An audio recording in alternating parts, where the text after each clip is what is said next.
Having a This little tech. conference will now be recorded. So there's three things we want to look at. This is our main focus for today. One, we want to look at the work that was done with the size scales. Two, we want to look at the style master, how we're going to set up our styles going forward. We decided that we wanted to change this, so we want to get a couple of examples.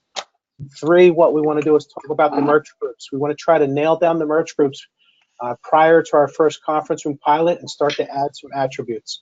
Molly, you can begin, and I'm going to get the other two, make sure they can see the screen. Go ahead. Oh, David, we could see it.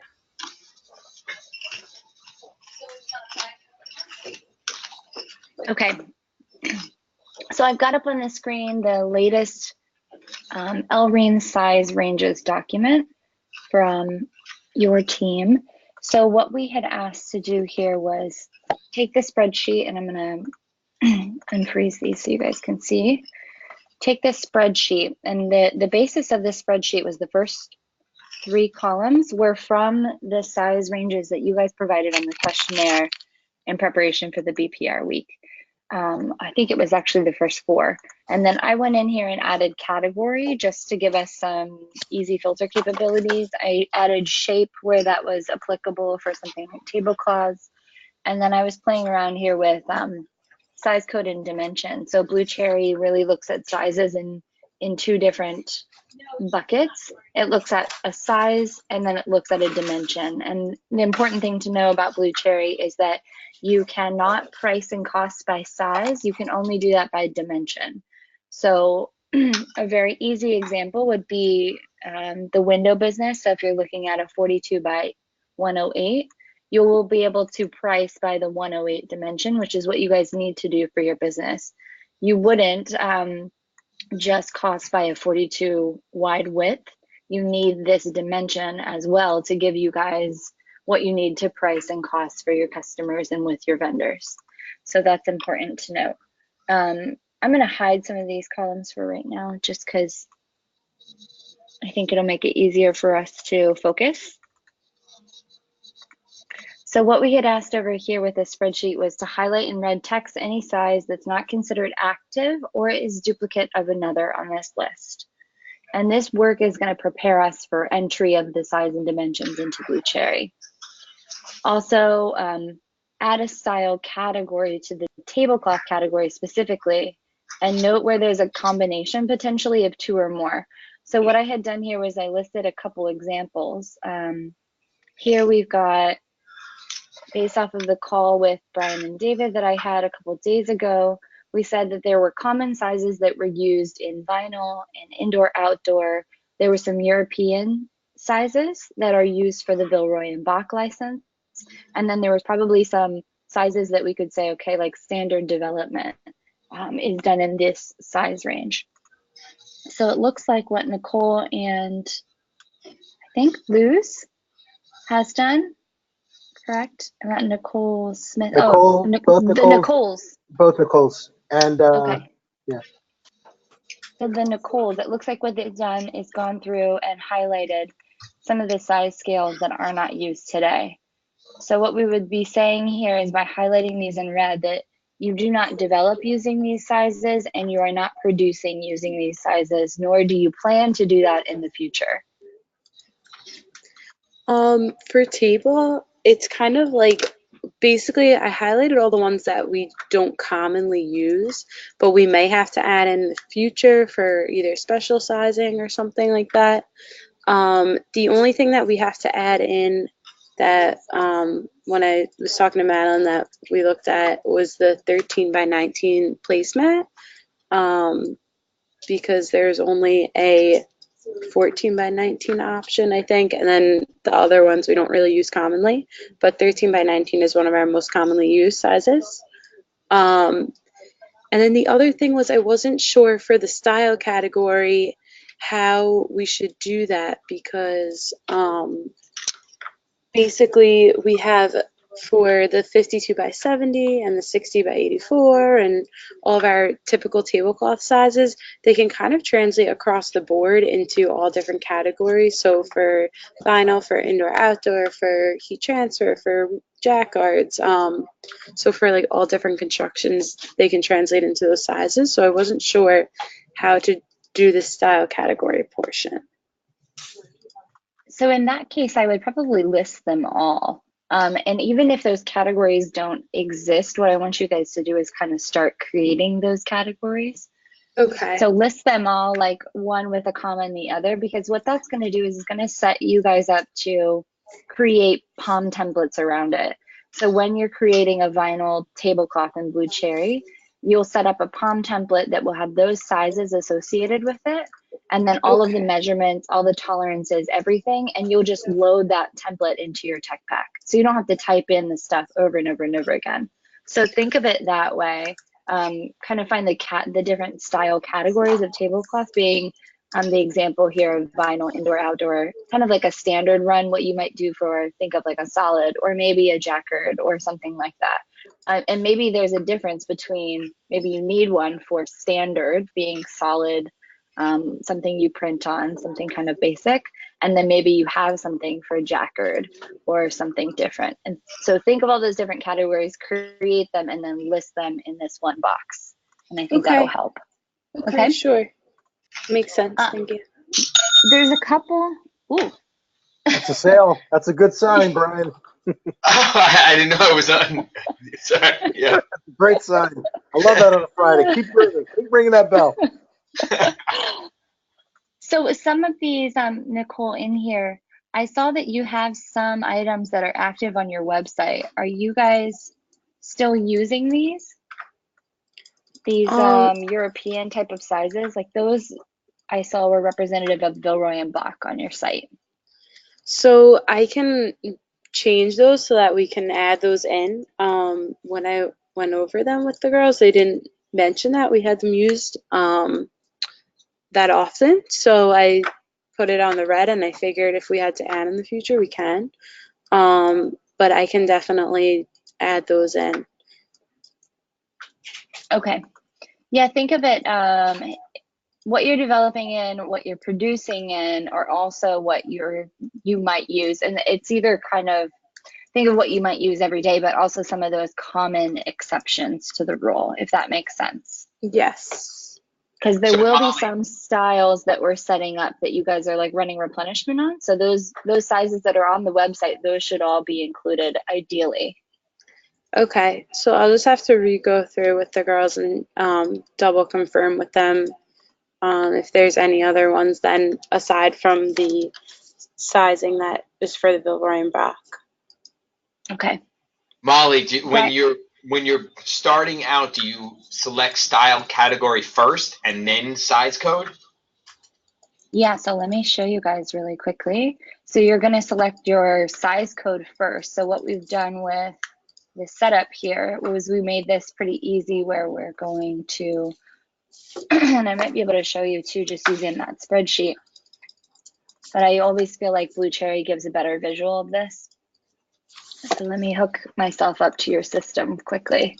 What you would do is you're going to choose your size code first and foremost in the tab. So if you're making, and that's why I kind of made this generic. So you're going to choose tablecloth for something like this. And then you're going to choose your POM template using the style category. So you're going to say, I'm making a tablecloth, and then I'm making a vinyl tablecloth, or I'm making a tablecloth, and I'm making a standard size tablecloth. Okay, that's great. So then, Nicole, then what would be good is that you could do TCX and then select Villeroy and Bach or European, and then those will come up. And then, so you're not going to see 300 different tablecloth sizes. Yeah, that's awesome. Right, Molly? Yep. Yeah. Okay. How are they going to distinct the size, though? They're still not going to know. Will they be able to see, like, it's 84, 60 by 84? Yeah, so you'll have multiple options. So, okay, let's do this as an example, because I think we've got a couple of vinyl sizes that are included. So for instance, when Nicole or Luz or whoever's doing the POM templates, I think we we might stick with Nicole, but maybe Luz will help out. You're going to set up a size code for TBX. Then you're going to set up these dimensions in the system. Then you're going to set up what's called a size range, and that size range is going to associate the size codes with these dimensions. Then you're going to set up a POM template, and that POM template is going to be for a vinyl tablecloth. Then you're going to associate that size range with the vinyl tablecloth, and based off of that, you can make some of these like a default active, you can make it a default sample size. So let me show you really briefly how this looks in Blue Cherry when you load it.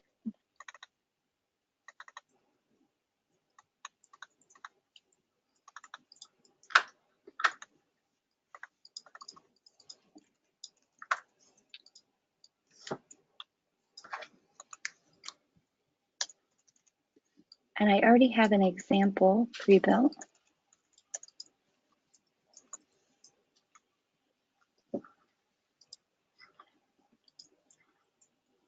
Luz, did you go through these sizes?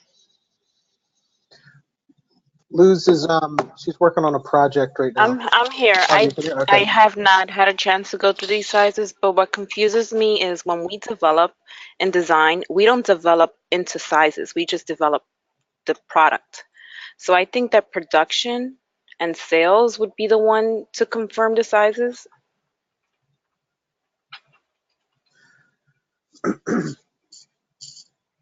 So Luz, when you say that, I think based off of the BPR, like we were saying that design can request costing, design can request samples. How does the vendor know what sizes you guys are requesting for costing and samples?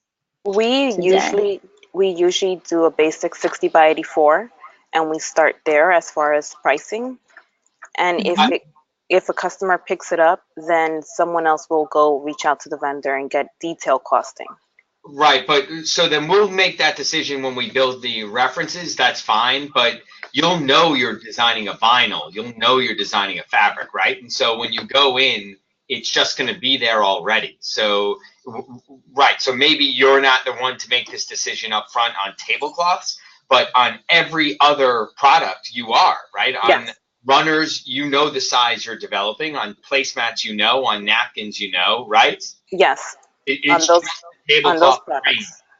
The tablecloth range, you don't know. Correct, because what goes on the order we are not familiar with. Okay, so then we just and that's why I'm listening, because I am. So when you guys just sort of like take that pass at that list, then I'll build it. I'll be the final one to build it so that it hopefully is close to what production is going to need. And That if makes not, sense. they'll just add sizes later down the line.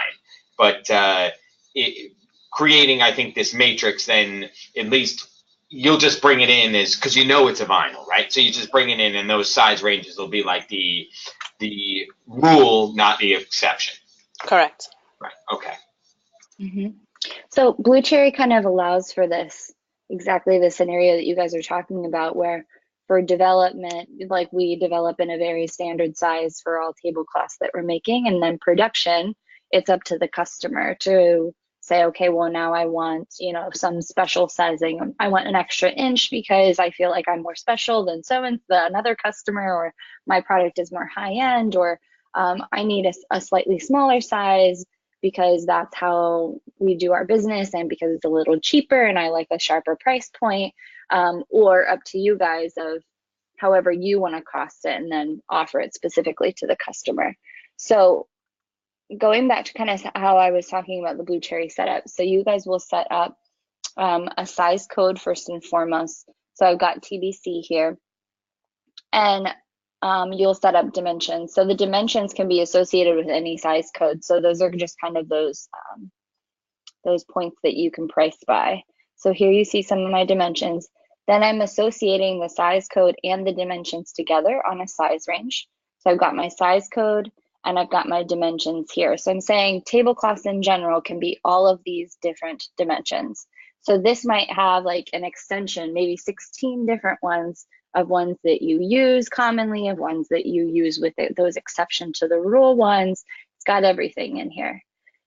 But for the sake of when we're designing, now we go into design POM codes and we say, okay, we're going to create out of that a vinyl tablecloth standard, where every single time I'm developing a vinyl tablecloth, it's going to be one of these 5 sizes or 6 sizes. And you can see the different dimensions here. And on those different dimensions are already listed the tolerances and the measurements of each of those tablecloths. And within here, we can mark out what is the most common sample size. So did you say 52 by 70 was the common size that you developed for vinyl? 60, You were 6084. Okay, I thanks. think that's what Lou So said, right, Liz? 6084 is more fabric, but Then 50 vinyl, Okay. 70, 5270. vinyl is 5270. Okay. So in this POM template, we would mark this as like, this is our active size essentially. This is the one that we want activated for everything that we develop for vinyl. And when you go into design development, by doing that setup work for the team, all you have to do is load that POM template and it's already got all of your information regarding sizes. I want to add something to the PLM team. It seems like a lot right now is going on. You haven't seen a lot of this in action yet. This meeting right now is not to learn this part because there's a lot of things flashing on the screen. We got 5 different tabs open. Right now, we're just trying to understand that sizing. We're going to talk about merchandising groups and also how we're going to do our styles. We start to train on this in the next couple weeks, okay? So although it seems like a lot, you will slowly be integrated for this training sessions. Sorry, Molly. No, that's valid. I don't want you guys to get overwhelmed to it. The building of POM templates is essentially just, a way of organizing the sizes that you use most frequently or the sizes that you produce in, and then setting them up so that you guys don't have to worry about entering in these dimensions or selecting things, like doing the data entry over and over and over again. So you set these up at the very beginning, and then when you're creating a vinyl tablecloth, you come in here and you're completing your tech pack, you choose your size code and you load that POM template, and this tab is done because all the information has been pre-built for you on that template. And what we would do is we can mark these essentially as inactive, and it'll always default to show you the 52 by 70 for vinyl. Then when Melissa comes down later in the road and the customer decides that they want 70 by 70 because they are special, she would inactivate the 52 by 70 and activate the 70 by 70, and she's done.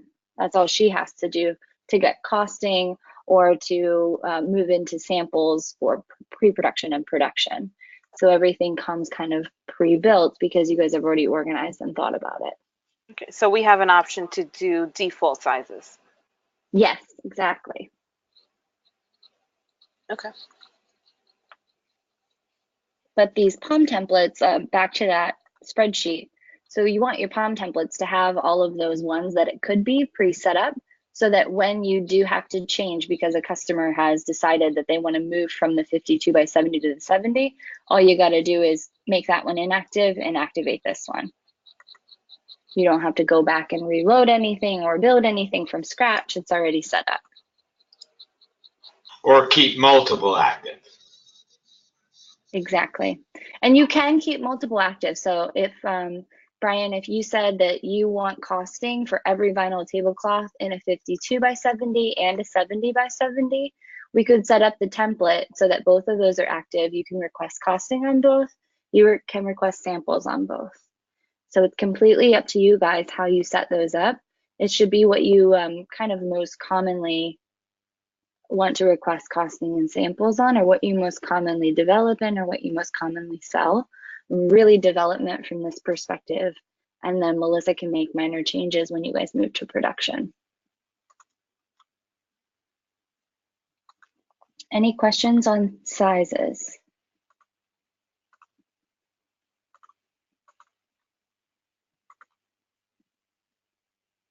Okay.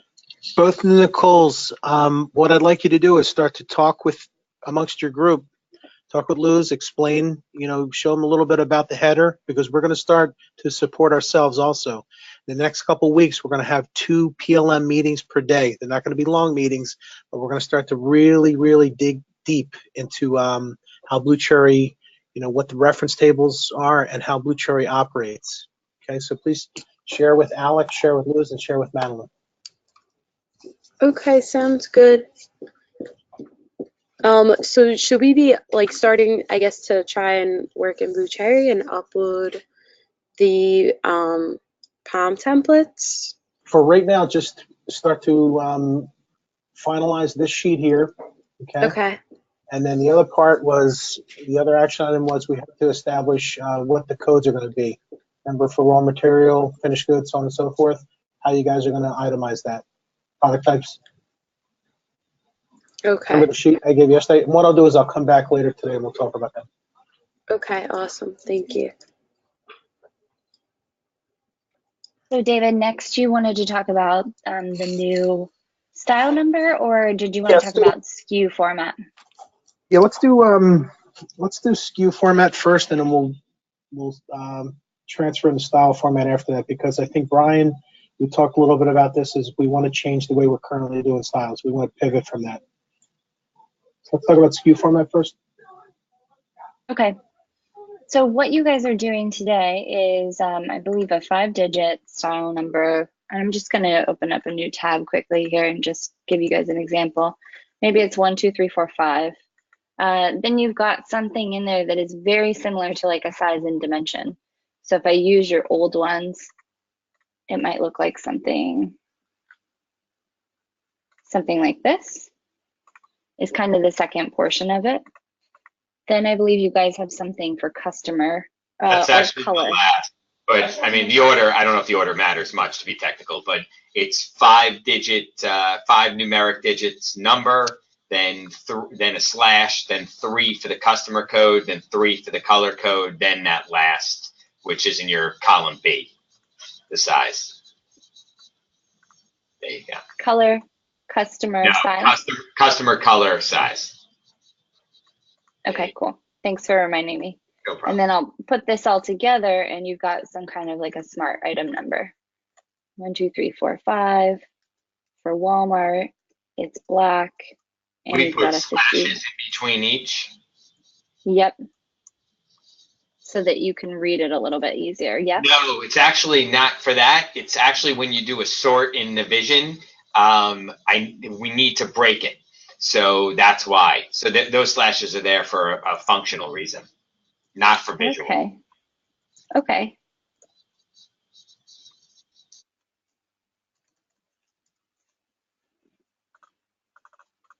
So here today, you guys are using this SKU, and you are ordering production with this SKU. So it's on your PO, and it's also on your carton markings, correct?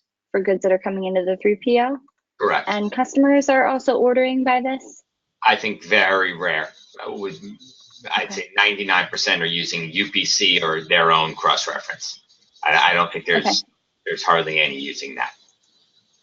Is there anywhere else that this is being used other than carton markings and production orders? Not that I can think of. Okay, in case we come up with something else. So the way that Blue Cherry is going to do this is it doesn't actually concatenate these fields, but it has all of the same fields associated with it. So what I would recommend, and I think we talked about this before, today you guys are looking at Navision, and essentially I believe it's the production managers are assigned a series of numbers. So maybe Melissa has, the 9,000 series, and maybe somebody else has the 3,000 series. And then what they're doing is looking in Navision and saying, my last style number that I used was 3, 4, 5, 7, 9, or whatever. And 3, 4, 4, 5, 8 would be my next number to assign. So they're essentially taking the next in the sequence, correct? Exactly. Yes.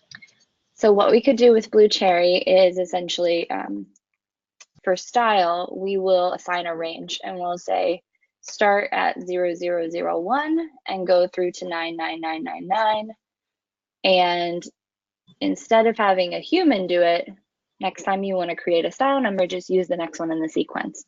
Across product categories, across personnel, it doesn't matter. I don't care, because it's just all about assigning that number. So that's the first thing we can do, is automate the style number. Does everyone understand that? Yeah, completely understand. It has to be 5 digits. Yeah, so we can create however many we want. But what Molly's doing, that she's saying, if you go through whoops, was that your screen? 99,999 styles for that range in the next 10 years, we're going to have to redo this. But every time I click on a new style, it's automatically going to say, here's the style number, rather than us Yeah, no, absolutely. The auto creation is good. I just don't like that range. I don't like using the same range we're in. I'd like to get out of that. If we're changing the style number, then I don't want to have 39 in the old Navision and a 39 in the new, and I definitely don't want to have anything starting with zeros. Good. So let's talk about this. How many different ranges do we currently have? So let's look at where we are now and where we want to be. I don't follow the question. What do you mean? So what are our ranges now? Is it sequential? Is it like the next one, or do we set up a certain range for, like, for example? No, there's no rhyme or reason to it, except it's all over the map. So it's exactly what Molly said. Someone has the 30,000 range, someone has the 40,000 range, someone has something else. But it's not intelligent. It's just legacy. So all I'm doing is trying to find holes of ranges so people don't jump around. So they don't have to jump around. That's all. So Molly, so what ranges do we want to distinct right now? So what I would suggest doing is just looking at, say, the very last number that's being used today. So if somebody's in the 9,000 series, and I think when we talked in the BPR, it's more so the 900 series, but you guys would have to look at essentially the last number that's being used, and we could start your range. Can't do that. But what I'm saying is we have 90-something thousand style numbers in the system now. It is all over the map. There is no range we can take from. So that's what I'm saying is, if we're switching, go away from 5 digits, or go away from numbers and switch to alpha, or switch to 6, and then start from 100,000. 10,000. 100,000. 100,000. You're right. And so that it doesn't start with a 0, and then just start from there and go from 100,001, 100,002, 100,000, and go. That's it. That's totally fine. So you've got a 12-digit capability that we could go out to. I don't recommend it, because readability is something like you want people's brains to be able to digest it.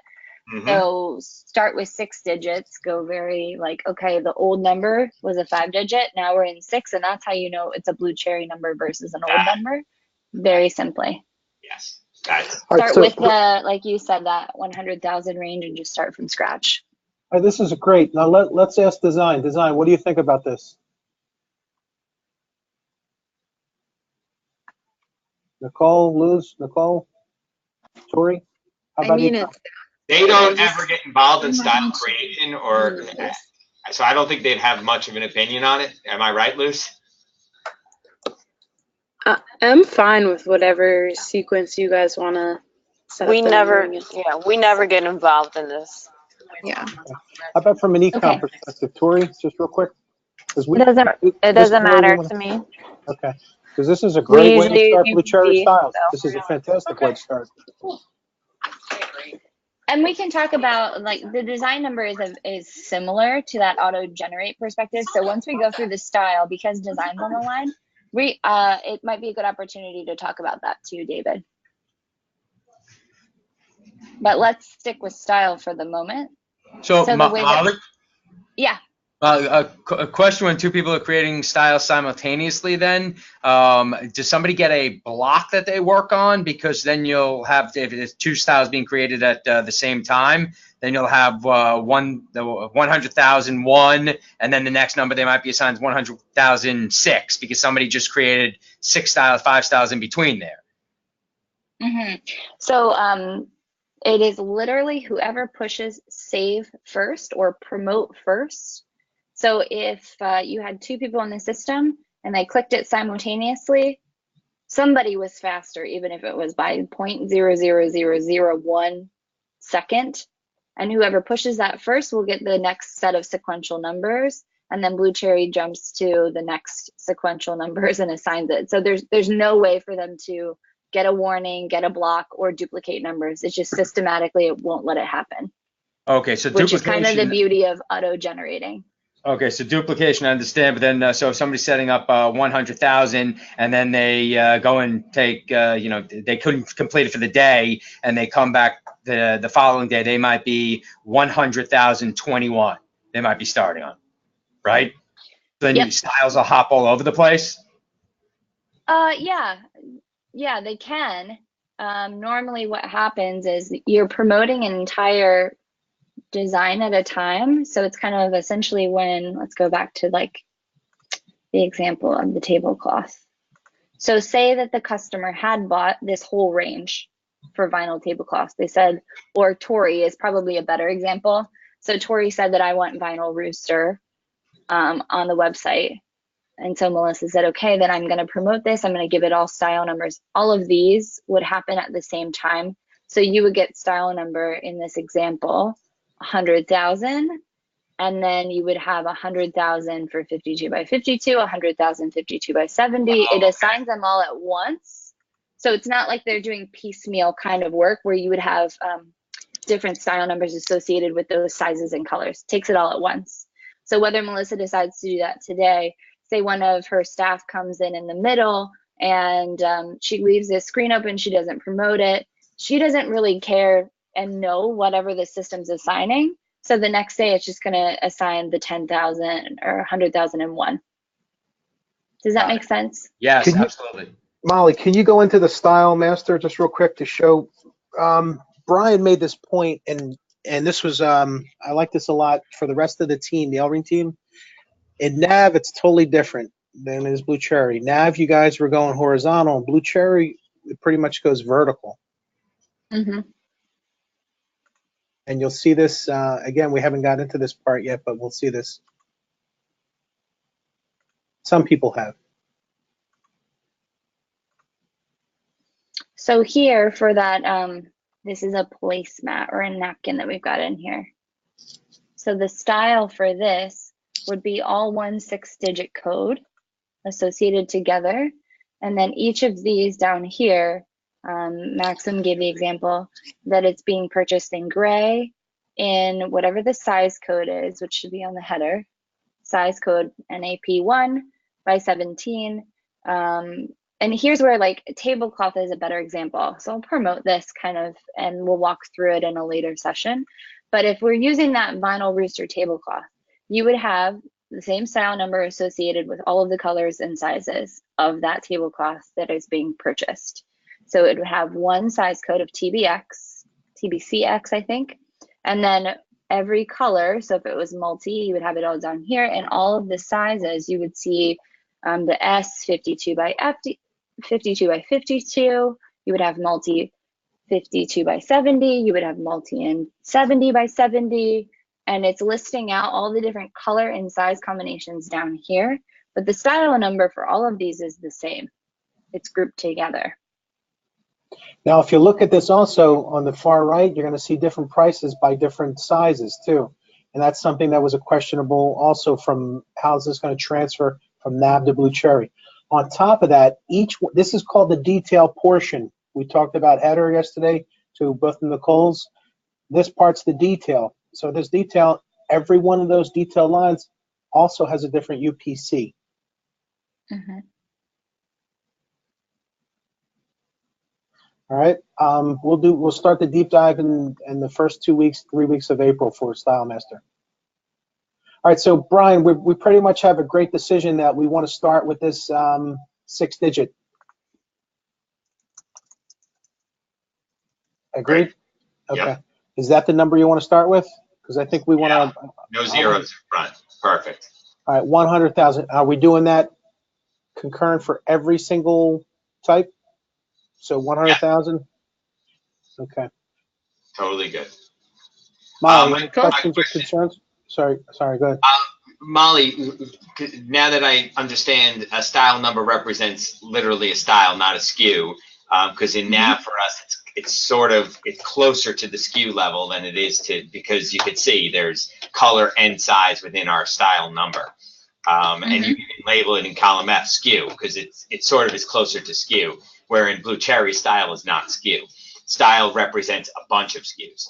So when a customer asks for a vendor style number, they're usually our response to them, because they're usually asking for the SKU when they say style number, I guess. And I know from the QRS catalog, we put in a style number with a color code, or we use our style SKU number.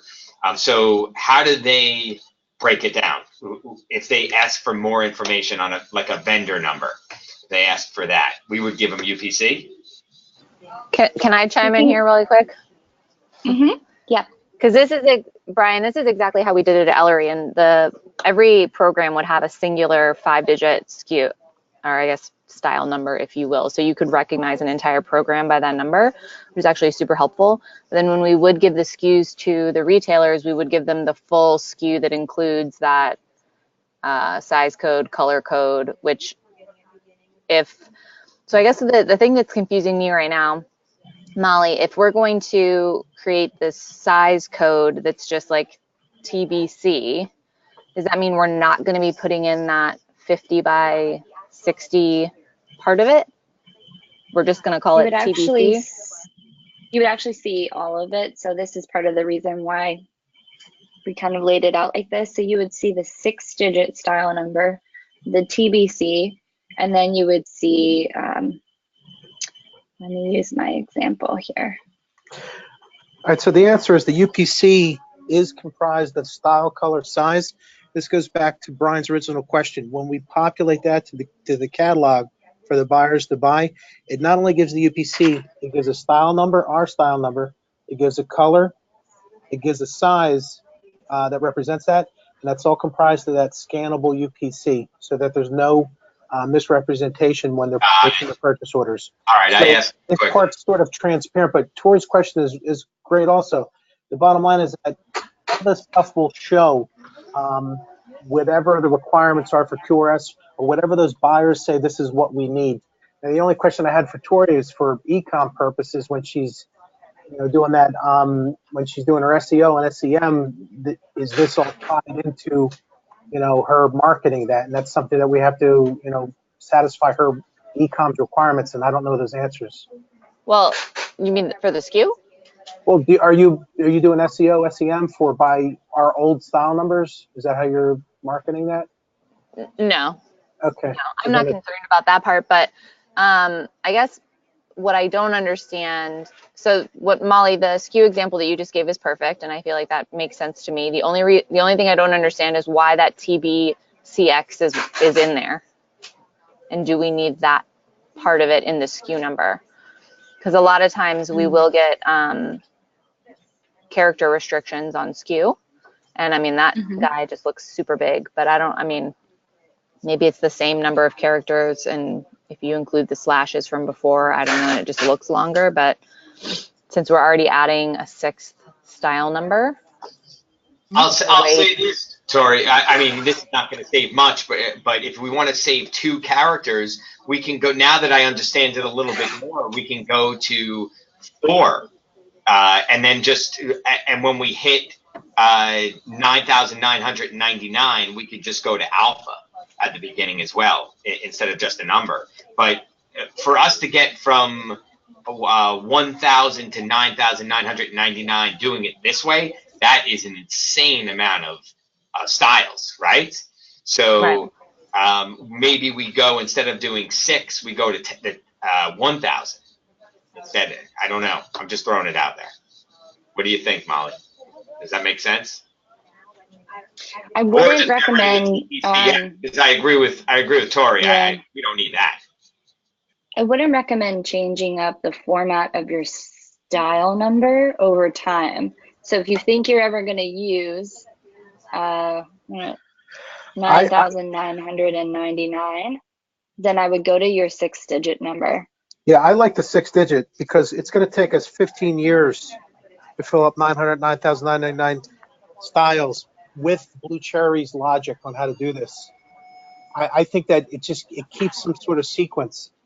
I think if we switch to alpha, it's going to be confusing. The only way you can do this, if you went to 4 digits and then you broke that up by for example, tablecloths, or from 10,000, or 5,000 to 9,000, something like that. I like the 6-digit. I think what we got to do is we got to actually do a deep dive and set up that style in the next 2 weeks internally and see how this logically flows through in Blue Cherry. And then look long term. How are we going to do this for the next 10 years? So what's the easiest? I can reprocess a lot of these UPCs and assign them. But that's what we want to do. We want to look big picture too. So Molly, that second example that you've given there in row 8, is that an option rather than having the TBCX? Yeah, it's an option because there's a caveat here that Blue Cherry doesn't actually store SKUs. It sounds a little bit foreign because I know what you were thinking of at Ellery, but that was something that it's very common for people to operate by SKUs, but Blue Cherry kind of keeps these fields as it kind of is up here in these different buckets. So when the customer orders, or when you guys order on production orders, you'll enter the style, you'll enter the color, you'll enter the size separately. There's not actually a field that concatenates that. There's one that we could build for reporting purposes, but this never shows up on screen. So well, I used to pull it out of the system, like when I would run my ecom report, so that I could populate SKUs and UPCs. That's because we created that field. With Bro-Builder, which we can do the exact same thing. I need it. Don't take it from me. Otherwise, Melissa's going to kill me because I just beat down her door asking for SKUs and UPCs all the time. And I'm like, this will all go away once Blue Cherry comes. So you just won't see it on the screen here, Tori, but we can pull it on it. We can create that field in what's called a Bro-Builder. And with Bro-Builder, you determine whether you want it to include the size code or not. Now the difference is going to be, and this is part of the caveat, is window is set up differently than tablecloth. So see how we've got all of the, essentially what we would consider the width and the length, along with that size character in tablecloth. We don't have that included in the setup for window because that's more traditional, where you guys are promoting based off of width. So there might be, I have to think about that a little bit more of how we would do it for reporting, to say, like, essentially, if it's a window product, pull this as your SKU, versus if it's tablecloth or runners, pull this information as your SKU and concatenate that. That might, let me work through some examples. I think the important part is that I know what you guys need. I know what your goal is, and you want it to look like this. I mean, just selfishly, yes. Is there a problem? Well, let me ask you, can I propose one question? Yeah. Why did we need it to look like this? For what reason? What's our end purpose? Well, just in the fact that I do need a SKU, and they have to be differentiated between each product, because like she was saying, it used to be in Nav that every single SKU had a different style number. So you could, we technically didn't need the last part in terms of spitting it out to a customer. But now, in order for the SKUs to be differentiated from each other, they have to have the size and color codes. Otherwise, they would all be the same because every program has the same first 6 digits. So in order for me to spit something to the customer when they ask for a SKU and for it to be individualized, I don't know how we would do it other than to include the size and color. How about UPC? No, they asked for both. They do ask for both. Yeah. Okay. Well, so Tori, this is on catalog setup that you're getting it as a request, Yeah, but they are not ordering by that SKU, correct? correct. Okay. So it used to be, and I mean, some of this may just be because of how systems used to pull, and since a lot of retailers have replatformed, it's been changed, and a lot of people are going by UPC now for whatever reason. But it used to be that about half of all retailers actually did order by the SKU instead of the UPC. So I think that that just kind of became a standard request. Regardless of the reason, it is something that we need, so it's a required field. Do you care if these formats vary? Not at all. As long as I can have an individualized SKU number for each item. The contents of it don't really matter to me. As I was saying before, the only reason I felt like it made sense to have size and color is because that's how each item within the collection is differentiated. But it doesn't matter to me if they look different.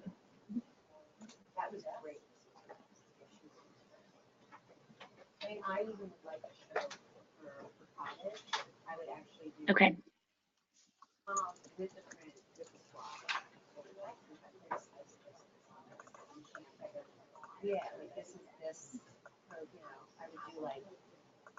Okay. I think that SKU is something that I've got to test out and put a little bit more thought into. But I think what you're saying is it's essentially like a placeholder. They're not doing anything with it except for using it as like a unique qualifier for catalog setup. But it's still necessary because UPC is not enough to be that unique qualifier. You always have to load a LREAN SKU, correct? Correct. So you really don't care what it is because the forms don't dictate whether there's variation or not or length of character, but it's more so about your team being able to read and make sense of it quickly. Yes. Okay. That's also that's kind of the secondary part of it is, I mean, over time you start to recognize design style numbers, and then so you can quickly look at something and say, oh, that's, La Classica napkin in white. And I'd be able to know that just from the SKU. Again, is that, super important? No, because I could always really look it up in the system regardless, but it is nice to be able to do that.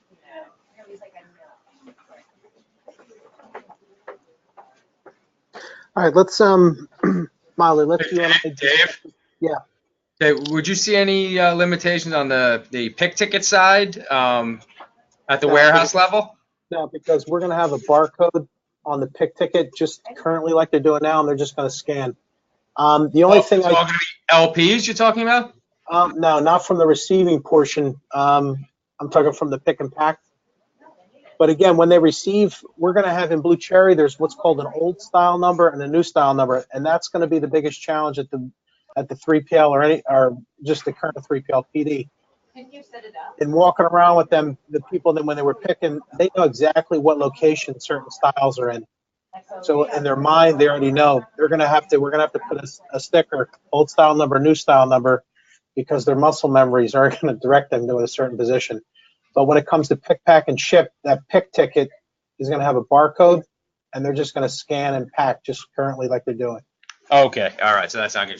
That should be fine. Okay. There's going to be a little, reprogramming because Tori makes a good point, and Brian and I, we discussed this yesterday or the other day.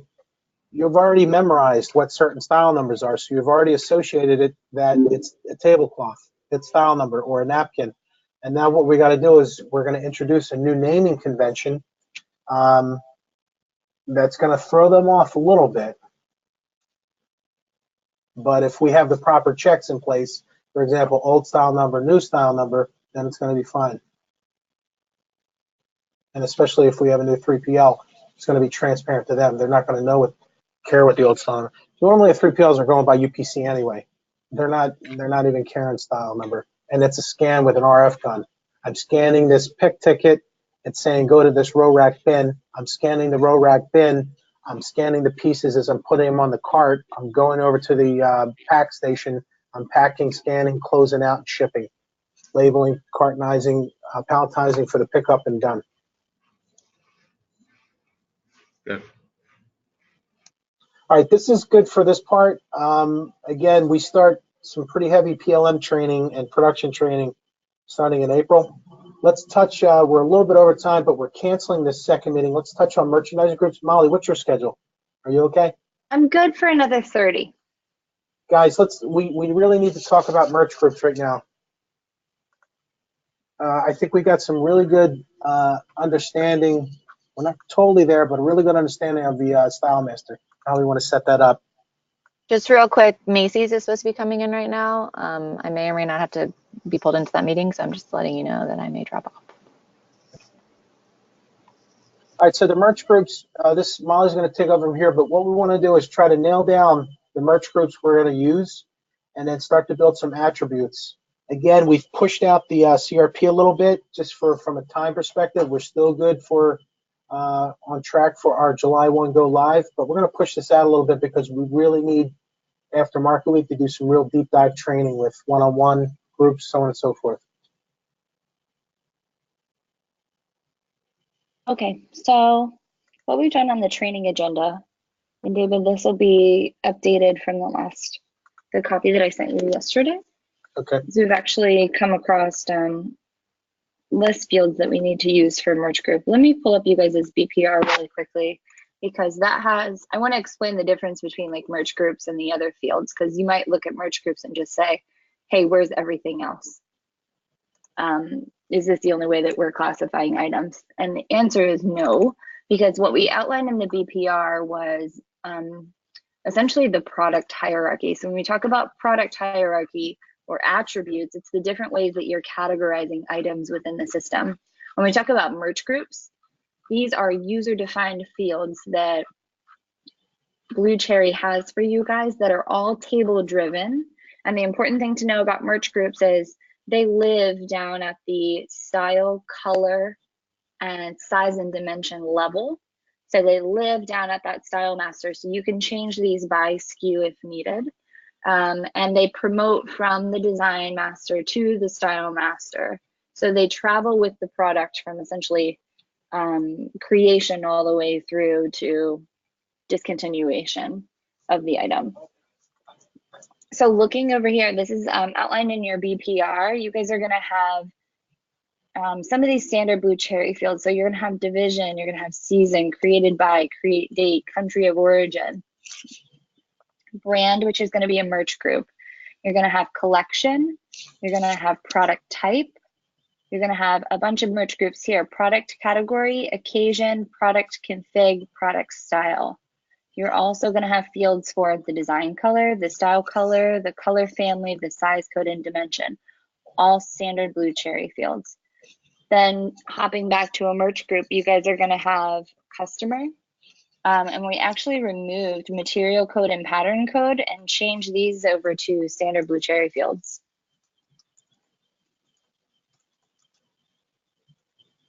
Great.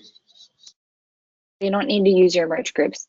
The reason why we're conservative about merch groups sometimes is because you only get 13 with the system. So if later on down the line you guys dream up 5 more different ways, we want to save those merch groups because they're kind of like the gold standard of the field. They do everything because they're at the SKU level, design, promote to style master. So they're important. So we've got those 2 fields we've removed. Royalty, we've actually merged down to brand, so you're not going to use this either. So we've changed and kind of, I think, improved it based off of the BPR. Style content you'll have, which is standard Blue Cherry, a unit of measure. And then we've got to talk a bit later on about the product height and carton width and cubes and weights and things like that. So these are going to be all the different ways that you guys categorize your items within Blue Cherry. So then we're going to talk specifically just about merch groups. So what we've done here, these are the merch groups that we need to outline. They're going to follow this exact pattern. So normally we try to do it at kind of like the highest level of your hierarchy and we move our way down. So product category, this is going to mimic what you guys have right now, which is item class. I think that's the right terminology. Let me just go back to your BPR quickly because it's right here. Item classification. And then you guys have item group code. What I did here was I just mimicked exactly what was in there and put it into product category. And then item group code will be reflected in config and product style as well. So this is the drop-down options essentially that will be there for product category. And then you need to start building out the options for things like product config, product style, customer brand, and occasion. And I think this is the work session that David's kind of talking about, is you need to start coming up with what's going to be included in these drop-down lists. These are called attributes, guys. So for example, this is the whole critical path for this is for us to start this out in the inception, in this case design. This trickles down into the ERP so that when we ship this out, this is really important for everyone in our full omni-channel, especially Tori's group and what Brian's direction is. We got to report on certain things. And then slowly in phase 2, once we get these other tools for reporting that shows us key performance indicators, then we're going to get a better position on, being able to pivot or being able to place more orders for purchase orders. So we want to chase every single sale that we're doing really well with. So let's put in a couple right now for maybe product style. Mm-hmm.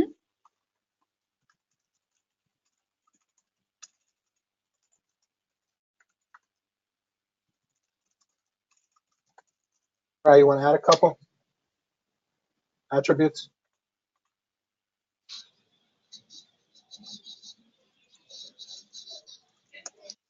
Tori, Nicole, anybody? Anybody? Bueller, anyone? Bueller?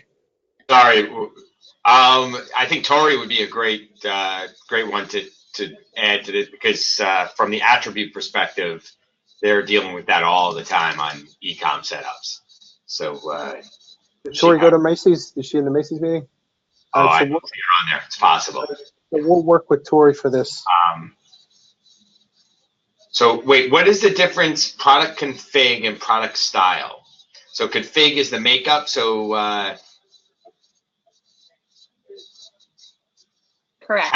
panel pair, tablecloth open stock. Would be placemat open stock then as well, or napkin open stock, that type of thing. If you sell a placemat by one, do you ever sell a placemat by one? No. Yeah, no. Napkins we do though. Okay. Oh wait, no. We sell placemats by ones. They're just bought in multiples of 12s. So yeah, absolutely. Does that make sense? Yes. Like if a customer orders, they can order 100 placemats, and then yes, they're at $1 each. That's placemat open stock. But the multiple on their purchase, like if to ship to the store, not the billable unit, the shipment unit is in 12s or 10s or whatever. But yes, so we sell open stock in the majority. So it's packaged as a single to the customer though. That's the important. It's kind of like, think of your config as how it's packaged. So the customer can pick up 3 or 5 or 7. Exactly. The consumer, yes. They can buy one. Yes, one placemat individually labeled with a sticker for $2. Yes. Got it. Yeah, Same this would be, think of how your products are packaged. Okay. Yep. So I'm pulling a lot of these examples directly from you guys' website. So I can see that you've got 8-piece sets for placemats. Really I think that's the best tool to use. Definitely. But definitely think of like how you package this. So panel pair is easy. It looks like tablecloth, you guys are always selling those in as open stock. Is that correct? Singles? Yeah. I mean, for the most part, there are sometimes very small exceptions where it'll be like tablecloth and napkin set or tablecloth and placemat set. We do have placemat and napkin sets. I think that's in nav somewhere. So that's where you would indicate too, like what's included in the package is a really great way to do this. Yep. I'll make that note for you guys. And then you want to draw, we listed out product style here because this was an ask from Tori of like, okay, what is the styling here? And here you might want to do something like a scallop edge tablecloth. I don't know if that comes up or not, like where you're doing, here you could do like an oblong tablecloth. No, not really, because within a tablecloth tech pack, you're gonna have square, you're gonna have round, you're gonna have oblong. So not necessarily so easy for tablecloth, but think of the different styles. Right. So style would be embroidered tablecloth, damask tablecloth. Is that what do you think that fits? The product style would basically be the construction. No, not the construction. You don't want to think of it as that so much. It's really easy to use window as an example because you're talking about window styling. So it could be tab top, rod pocket, grommet, that type of thing. So it's the top treatment for window. But then for window, we would need a second product style for opacity. So like rod pocket sheer or rod pocket blackout, because that's what a lot of like Tori's filters by like opacity a lot too, I think. Sorry, whose voice is that? It sounds new to my ears. Sorry, it's Nicole Smith. Hi, Nicole Smith. How are you? And that might be a valid ask. If you guys want to track something like that, that would be another merge group that we haven't discussed yet. So do you want something like, and opacity might not be the exact word that you want to use. Sorry, I'm stuck on another Excel spreadsheet for some reason. Coming back. Maybe it's opacity. Let's try that. If you want to do sheer. Window. Like that wouldn't be something that we would use for table. So I don't know. Maybe we can come up with something that would work for both. Like, I don't know, not finish. Yeah, I think we have to. We have to get Tori because she does this stuff all the time, every day. So she would really know how to categorize, especially product style. I think Nicole is right about opacity being pretty important in terms of running reports and analyzing the business, percentage of sheer, percentage of blackout. I think that's a great call out. But adding to product style, like you said, is easy on the window, but on table, I think there's a lot of attributes that we're missing. This kind of ensures that you guys always get product style. The other thing that I've seen is like you always have what's called the short description or the style name or the design name to come up with this. So like say you're doing, let me take one of the examples from your website. So you have on here, it's already included, and that might be Tori adding it in there when she sets his stuff up. But you could always put like this one has Versailles rod pocket window curtain collection. This one has all seasons blackout window. You guys can dictate and essentially say you always have to include the styling for window in the name of the item. But if you use it as a product style field, you're ensuring every single time, because you can make this a required field, that this detail is something that Tori gets, which is nice. If you choose to put something like opacity and that only applies to window, that's fine. You can always include NA, and that way if it's not a window, then they just fill in NA, like opacity does not apply to this item. So you can do something like that as well.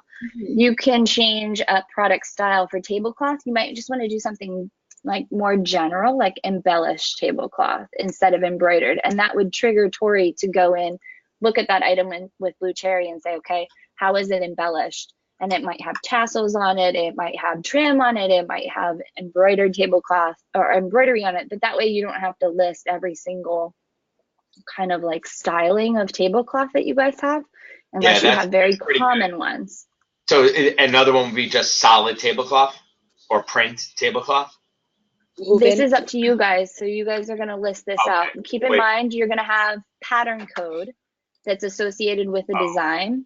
Right. So that pattern code might give whether it's solid, print, plaid, floral, novelty. embroidered might be a really good place to put that. But we could list that on Tori's report where she gets product style so that she sees, okay, it's an embellished tablecloth and the pattern code says embroidered. Are we limited on numbers of product style the same way we're limited with merch groups to 13? So you're limited to 13 of these columns essentially, or these categories, but you're not limited to how many drop downs you include, how many options you have here. Understood. But I would really encourage that you guys think logically about this, because what happens that I see some of the customers fall into this pit of, they will put embroidered tablecloth. And then what happens is a designer comes in here and she says, okay, I'm making a table linen, it's open stock, and it is embroidered, or is it embellished, or is it embroidered? And one person will select embellished, and the same person that does that exact same type of design will select embroidered. And now Tori doesn't have consistency in those fields, and it's confusing as to which one is the correct option. You don't want to do that. You want to make this very simple for people. That's why I like the more general term of like embellished, and then in pattern code, she's got the option to see even further kind of down the line how it's embellished. Or maybe she goes to the style name then and it says, you know, Villeroy and Bach tassel tablecloth. And then she goes, okay, now I know how it's embellished. That makes sense. Does this make sense? Okay, good. I'm gonna leave this one here, and I'm just gonna I'm gonna put it in orange, kind of like as something for you guys to bat around. Customers really simple. You guys are just gonna list out all the customers that you sell to or develop for right now, because you're gonna be categorizing both design development and style. Oh, I don't know why I keep flipping over to this. Here we go. And just make the list, make a laundry list of all the customers that you guys use. I would recommend something like ecom for Tori, because if you're developing a specific style or producing a specific style to be sold on ecom, and that might not be the word you guys land on, but I would assume that there are some instances where you guys are just essentially the purchaser of it, and the customers, it's then going to be sold to a whole bunch of people down the line. Exactly. That kind of gives you a generic catch-all for work that you guys are developing or selling and using in conjunction with your own website. Brand is pretty self-explanatory here. Bach is B-O-C-H. Sorry. Say that again? Bach is B-O-C-H in Villeroy and Bach. Oh, see. B-O-C-H. Thanks. I was wondering why Brian was putting that on his chat. Brian was typing it in. I'm thinking he wants us to talk about Villeroy and Bach, and I'm thinking I don't even know how to spell it myself. Now I do. Any other brands that you guys have out there that you are, whether it's private label or whether it's internal in-house brands that you might want to include? Yeah, Tori will be able to add to that. Okay. Are these all things that we can edit down the line, or are these permanent? You can add options to the drop downs. So if you guys pick up another license, then you can totally add that in here. Or if you develop another internal brand, you can add those in there at a later date. But I wouldn't be very thoughtful about this stuff, because what you don't want to have to do is, well, we weren't really clear enough and we didn't include, there's, you know, actually 2 different brands in here that we try to condense into one. Now we got to go back and recategorize all of our old items. But wait, I want to ask a question. Who asked that question? Because that voice did not sound familiar. It's Nicole Smith. Why do you guys think so I'm not familiar? I'm being facetious. The point I'm making, I'm being funny, but I'm going to be serious about this. Ask your questions now. That was a brilliant question. And the reason why it was brilliant, because once we get on a certain path, it's real hard to change that path once we're live. That was a brilliant question. You guys, I want you to get more involved in this, because when we go live, I don't want you to have any questions as far as I didn't know this or I didn't know that. Keep with your questions. They're all brilliant. Thanks. Molly, would Elreen be a brand? Because that is a If you brand. guys are producing and packaging under these brands, again, think of your finished goods and think of how you're selling the product or developing the product. If you're selling things under Elreen, yes, it could absolutely be a brand. Do you call it Elreen Home Fashions, like, or anything specific? Just Elreen? Elreen Home Fashions is what we would say the brand is, but there are times where it's cut off and it's just Elreen. It happens. Okay. But that would be the catch. We would use only one under this. Like you're saying, embellished and embroidered, they choose different ones. I think we would just want to, in this, run it as Elreen Home Fashions and be the catch-all for all Elreen branded products. Okay. And keep in mind for brand, the NA is a very valid entry, or may be a very valid entry for you guys. So if you have products that you sell unbranded, meaning, you know, the hang tag or the packaging just says the style name, there is no brand associated with it, you want to enter NA in there, because it's a very valid reporting figure to say, like, what are we selling under Villeroy & Bach? What are we selling under our own Elreen brand? And what are we selling unbranded completely? You can use unbranded as well. What about customer private label? Yeah, so I would put in here, like, what private label are you guys selling under, for instance, today? Oh, every customer can have their own brand, whether it's in a house brand, like a bed and bath internal brand, or we could package for TJ Maxx under Cynthia Rowley. You know, So, Brian, okay. Reason why we want to do that is for your P&L by brand. Right. So for me, I don't care about the brand that it's under when it's retail private label. They could use, I don't know, Neil Armstrong. I don't care. But for me, is it our brand? Is it our licensed brand? Is it an internal brand, or is it the retail private label? I would never really run a report knowing how the performance of a retailer's brand is. Does that make sense, Molly? It does. For your sake, though, I think what might be helpful, and we did this in the past, is if you guys dictate kind of a character before it. That's a good So idea. this is going to be like E for, it's an Elreen brand, and this is going to be a P for private label brand. Since you guys own the license here, I would classify that as an Elreen brand. Nobody else has it. Nobody else can produce under it. But that way you get, it's kind of like you're getting more bang for your buck by using this field in this way. That's great. I like that a lot. I'm trying to think of another private label brand that's out there. If you're doing something like Better Homes and Gardens for Walmart type of thing. We do so many.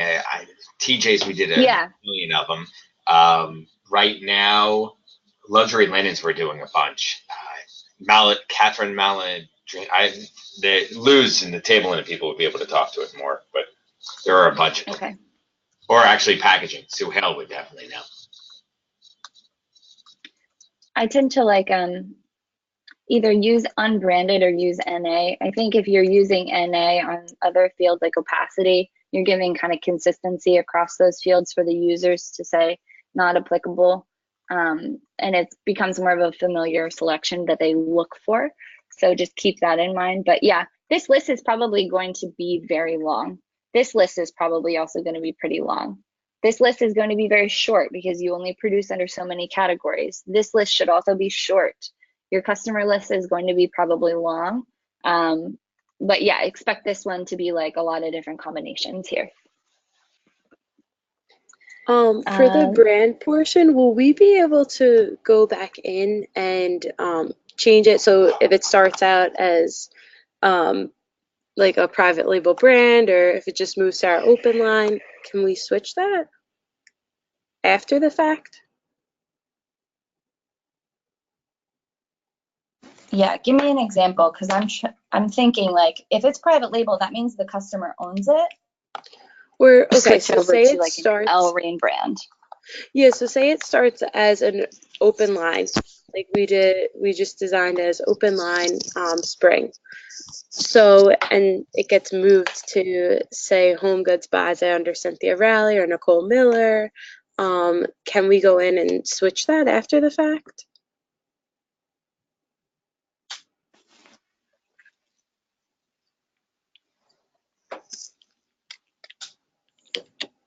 Nicole, can you say that one more time? I think I lost you when I was switching headphones over. Oh, sorry. So if we design into an open line, because a lot of the times we'll design into an open line and show to multiple customers. So say Home Goods then buys it and places it under Cynthia Raleigh, Nicole Miller, or whatever other brands are in Home Goods. Can we then switch the brand after the fact? Oh yeah, sure. So that's a great question. The way that you guys are going to be doing this within Blue Cherry, and I'll bring the system back up for this real quick, is you guys are going to actually be doing kind of like a development tech pack, and then you're going to copy that tech pack over, and you're going to bring it into a production tech pack. So let's bring my design development standard up. Once this is sold, so right now it would be under a stage of like concept or design type of thing. When it gets promoted and you guys get a sales order associated with it, Melissa's going to take this over her team and they're going to copy it. And then they're going to make this a customer specific tech pack. They're going to fill out that customer merch group. And then they're going to say, okay, it was developed under unbranded, but now it's going to go to whatever private label brand the customer's buying it under, so that you guys have a separation. It can be developed as one and it can be sold as another. Okay, Maybe so then that's awesome because you'll have the history behind it, like, oh, it was originally developed for this, and then it got transitioned to this brand or whatever. Exactly. Okay. And it'll be Awesome. connected by the design number versus the style number, and you guys will be able to see that history and link them together. So you might have something that was developed for Ross, but it ends up being sold later on to Home Goods. And it was developed under no brand, but it was eventually sold under one of Home Goods brands. I think Cynthia Raleigh is one of their brands, correct? Yes. So definitely have the ability to kind of change it with its product life cycle, the way that you guys are being set up. Any other questions about customer or brand? Yes, Molly. Is there a way for us to mark something exclusive to a customer with it not having a licensed brand? Give me an example, Luz. Let's say we develop something for our inline, and Bed Bath wants that pattern and they want it exclusive only for them. Is there a way for someone to tell in the system that no one else can buy this and it's exclusive for Bed Bath?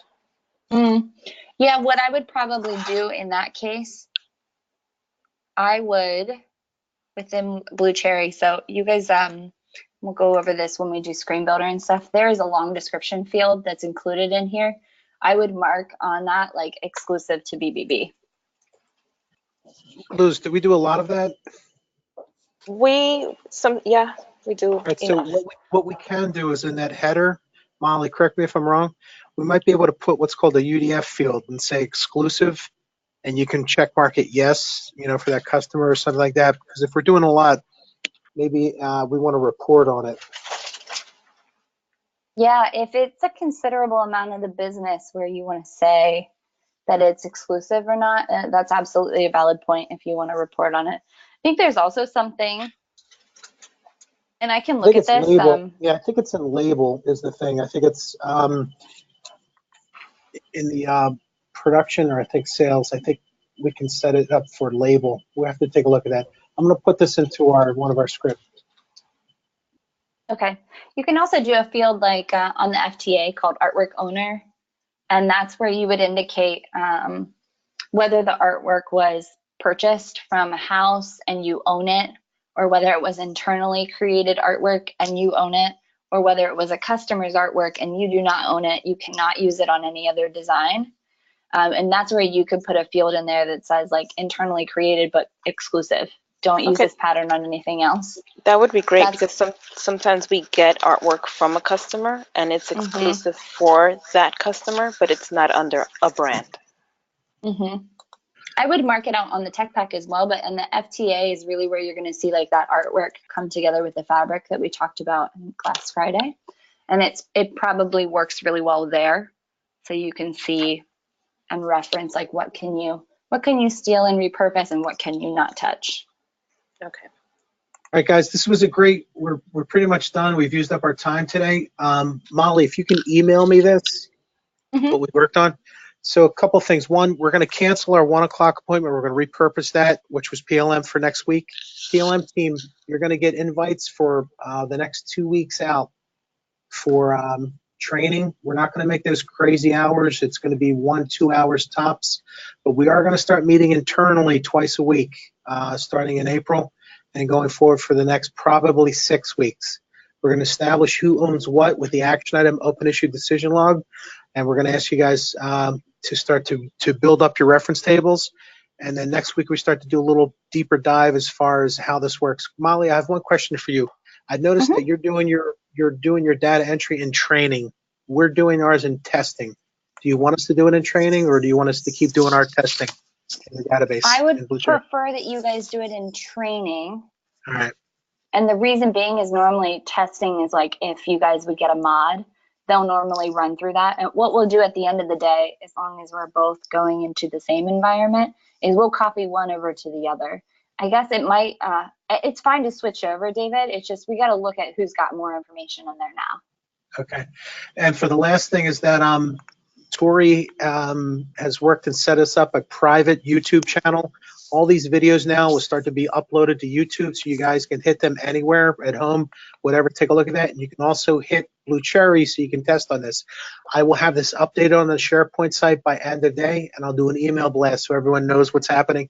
If you're on the weekend and you're doing something, you can't make it, email me. I'll check my emails, and we'll make sure that you guys, can at least look at your videos and start to do some testing. April starts our ramp up month. April and May, they're the months that we're really going to get this up and running. All right, this was a great meeting. This recording was saved, and we'll publish this by end of the day, and all the emails will go out. Thank you very much, Molly. Sounds good. Thanks, David. Thank you. Thanks, everybody. Bye. Thank you. Have a good Thanks. weekend. Bye.